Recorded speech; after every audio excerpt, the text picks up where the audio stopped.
यहाँ का समाज छोड़ना, यहाँ के जितने हमारे व्यापारी वर्ग फैक्ट्री वाले बोलते थे यहाँ पर एक जो है फायर ब्रिगेड स्टेशन होना चाहिए, बहुत से फैक्ट्रियाँ। मेरे परिवार के लोगों से मैंने बात किया, विधानसभा में आपके लेकर के मैंने बात उठाया और मंत्री बीजेपी के नेत्री एक दिन आकर के जमुरिया में प्रणाम करने के लिए उन्होंने साल से प्रधानमंत्री हैं, कोई बड़े वायदे पूरे नहीं किए। पुरानी बोतल में नई शराब भरने की कोशिश की उन्होंने हर बार, कोई गारंटी पहले पूरी नहीं की, नई गारंटी लाकर ध्यान भटकाने की कोशिश कर रहे हैं माननीय प्रधानमंत्री, और कहते हैं कि ये तो ट्रेलर था। 10 साल हो गए ट्रेलर था। अरे शोले फिल्म का ट्रेलर भी 3 मिनट में खत्म हो गया था, आप 10 साल ट्रेलर दिखा रहे हैं। ऐसा ट्रेलर तो लोग तो डर जाएंगे और डरे हुए हैं कि ट्रेलर इतना खतरनाक रहा है तो आने वाली पूरी उनकी पिक्चर देख। अभी अगर फिर से आ गए मोदी जी तो फिर क्या होगा? जलजला, फिर क्या होगा? सुनामी, फिर क्या होगा? जनता के अरमानों की बर्बादी सोचना है। अभी हर जगह ध्यान भटका रहे हैं, इन बातों पे बातें होंगी प्राइस राइस पे। पिछले 60 सालों में इतनी महंगाई देश में कभी नहीं हुई जितनी महंगाई अभी है। आप में से बहुत सारे यूथ बैठे हुए हैं, युवा पीढ़ी के। मोदी जी कहते हैं दुनिया में सबसे ज्यादा नौजवान भारतवर्ष में हैं। ये तो सही हो सकता है कि सबसे ज्यादा नौजवान भारतवर्ष में हो सकते हैं और हैं, लेकिन दूसरा सत्य यह भी है कि जितने सारे नौजवान भारतवर्ष में हैं उनमें से 60% से ज्यादा नौजवान आज बेरोजगार हैं। ऐसी बेरोजगारी देश में पिछले 55 सालों में नहीं देखी गई। या यूं कहूं तो अतिशोक्ति नहीं होगी, शायद 100 सालों में ऐसी बेरोजगारी नहीं देखने मिली जो अभी देखने को आ रही है। इस पे मोदी जी कुछ नहीं बोलते हैं, उस पे कुछ नहीं बोलते हैं। गारंटी की बात करते हैं, नई गारंटी, यानी कि मीठा मीठा गप गप, कड़वा कड़वा थू थू, उसका जिक्र नहीं करते हैं। आपको कभी जिक्र किया है कि इन्होंने कहा था गारंटी दी थी, बहुत हुई महंगाई की मार, अब की बार मोदी सरकार? कहां गया मोदी सरकार? क्या किया? डॉलर का दाम कितना आसमान को छू रहा है। हमारे परिवार के कई बच्चे जो विदेश पढ़ने जाते हैं उनके पढ़ाई लिखाई का हिसाब अब कैसे होता होगा? कितनी महंगाई उनके लिए हो गई, डॉलर का दाम आसमान को छू रहा है और रुपए की कीमत कितनी गिर चुकी है। किसके दौर में ऐसा हुआ? एक तरफ कहते हैं कि 80 करोड़ लोगों को हम यहाँ पे फ्री राशन दे रहे हैं।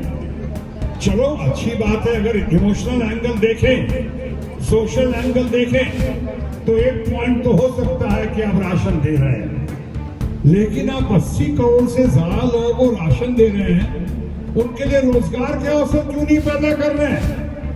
उनको सिर्फ राशन दिए जा रहे हैं और वो भी 5 किलो राशन, और वो भी 3 रुपए के हिसाब से, जो राइट टू फूड में है, यानी 15 रुपए का 5 या 15 रुपए का राशन दे रहे हैं। और आप कह रहे हैं कि बहुत $5 ट्रिलियन की इकोनॉमी बनेंगे। हम दुनिया की 5वें सबसे बड़े अर्थव्यवस्था में बदल गए हैं।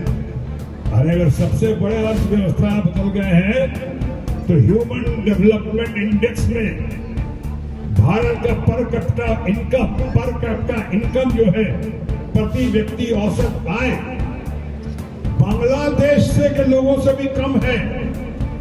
हम ह्यूमन डेवलपमेंट इंडेक्स में 142 नंबर पे हैं। दुनिया के इतने सारे मुल्कों में 142 नंबर पे हैं और गाते हैं। अच्छी बात है, गाना भी चाहिए। सारे जहां से अच्छा हिंदुस्तान हमारा, अच्छा है गाओ, लेकिन साथ साथ उसको सारे जहां से अच्छा करने की भरपूर कोशिश भी करो। ये सब बातें हैं और अभी ये सब बातें खत्म ही नहीं हुई थी कि आप में से कम लोगों को पता है कि इलेक्ट्रल बॉन्ड का मामला, ये इलेक्ट्रल बॉन्ड में खासकर नौजवानों को कहना चाह रहा हूं, घर की महिलाओं को कहना चाह रहा हूं, ये इलेक्ट्रल बॉन्ड का जो घोटाला हुआ है उसके बारे में आप लोगों ने नाम सुना होगा। भारत के वित्त मंत्री का निर्मला सीतारामन। निर्मला सीतारामन अच्छी लेडी है, बढ़िया लेडी है, विद्वान लेडी है, लेकिन उनके पति उनसे भी ज्यादा विद्वान हैं, उनसे भी ज्यादा अच्छे हैं, इंटेलेक्चुअल पार एक्सीलेंस है। और उनके पति ने कहा है कि ये इलेक्ट्रल बॉन्ड का घोटाला जो हुआ है वो पूरे भारतवर्ष का ही नहीं बल्कि विश्व का सबसे बड़ा घोटाला हुआ है। ये फाइनेंस मिनिस्टर की पति ने कहा। इस पे बाद में हम रोशनी डालेंगे। ये सब मुद्दे हैं जिनसे हमारा देश सफर कर रहा है। इलेक्ट्रल बॉन्ड के घोटाले में ये भी कह दें, जिस तरह सरकारी एजेंसीज का दुरुपयोग करके ईडी, सीबीआई या इनकम टैक्स का खौफ दिला के जिस तरह से आपने पैसा वसूला है, एक्सटॉर्शन किया है, जैसा लोग मानते हैं, आपने बड़े बड़े कॉर्पोरेट हाउसेस से ऐसे लोग जिनकी आमदनी जो है जीरो है, उनसे उन्होंने 400, 500, 800 करोड़ ले लिए। कहां से वो काला मनी कहां से आया और कहां गया? पहले वादा किया था काला धन लेकर आएंगे, लाए नहीं तो मुद्दों से ध्यान भटकाने के लिए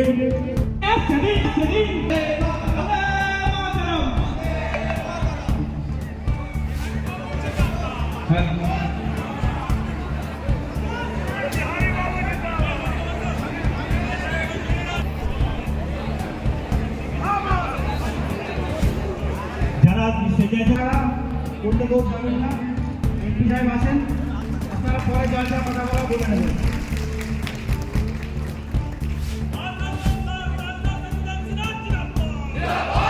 काम किए, चाहे हेल्थ रिलेटेड हो। कुछ लोगों का ऐसा मानना है कि हेल्थ रिलेटेड जो रिलीफ फंड से, सेंट्रल रिलीफ फंड से जो हेल्थ रिलेटेड मामला था, सबसे ज्यादा निवारण कहीं हुआ है तो आसनसोल का ही हुआ है। उसमें कैंसर का भी हुआ है, टीबी का भी हुआ है, बीमारियों का भी हुआ है, ऑपरेशन का भी हुआ है। बहुत सारे लोग यहाँ गवाह होंगे कि कई लोगों का तो सेंट्रल रिलीफ फंड से किया, कई लोगों के लिए हमने ये चिट्ठी खत लिखा हेल्थ मिनिस्टर को, और हेल्थ मिनिस्टर को चिट्ठी लिखकर हमने अलग से भी उनके लिए करवाया। एक लड़का था फारूकी या क्या नाम है उसका,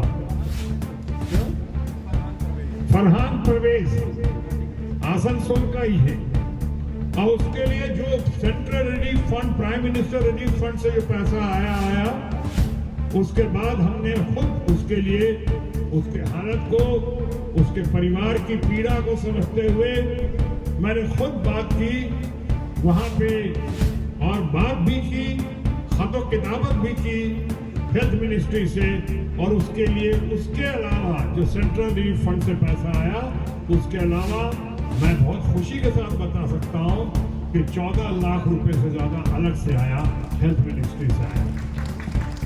यानी मैं लगा रहा कि ये पैसा जो है यह मानक आपकी है, वो मेरा नहीं है। इसलिए मैंने सच्चाई और ईमानदारी के साथ, मेरा मानना है कि कोई भी काम हो तो सिर्फ ईमानदारी से नहीं होना चाहिए, पारदर्शिता से भी होना चाहिए।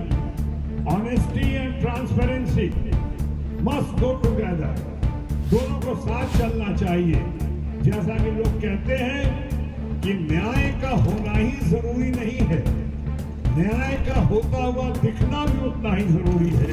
और इसीलिए मैंने कोशिश की कि सारा फंड जो है पारदर्शिता के साथ पैसे का हिसाब मैंने आप लोगों के सामने या यूं कहो प्रेस के सामने रख दिया।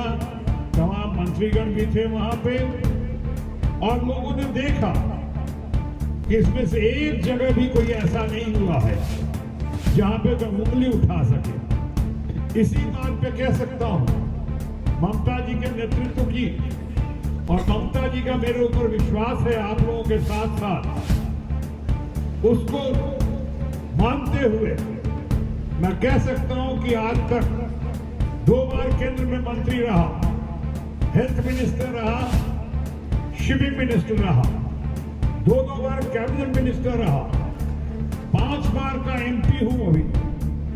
लेकिन आज तक आप मेरे कई बातों से सहमत हुए हो या सहमत नहीं हुए हो, पर इतना तो जरूर सहमत होंगे कि आज तक आप में से किसी ने कभी भी किसी भी कीमत पे किसी भी हाल में और हालात में मेरे ऊपर किसी किस्म का इल्जाम या करप्शन का आरोप नहीं सुना होगा।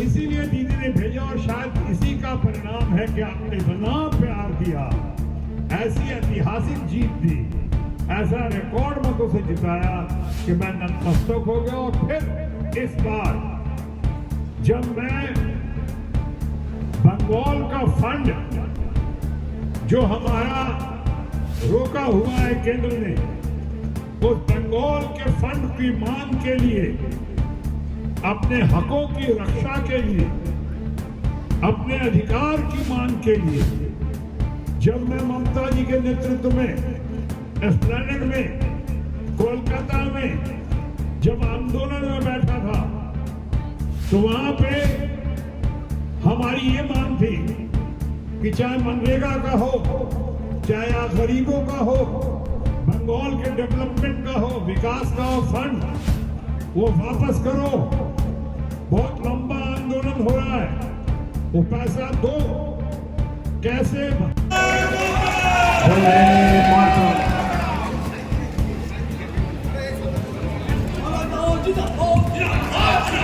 मलाई घटा किन मलाई घटा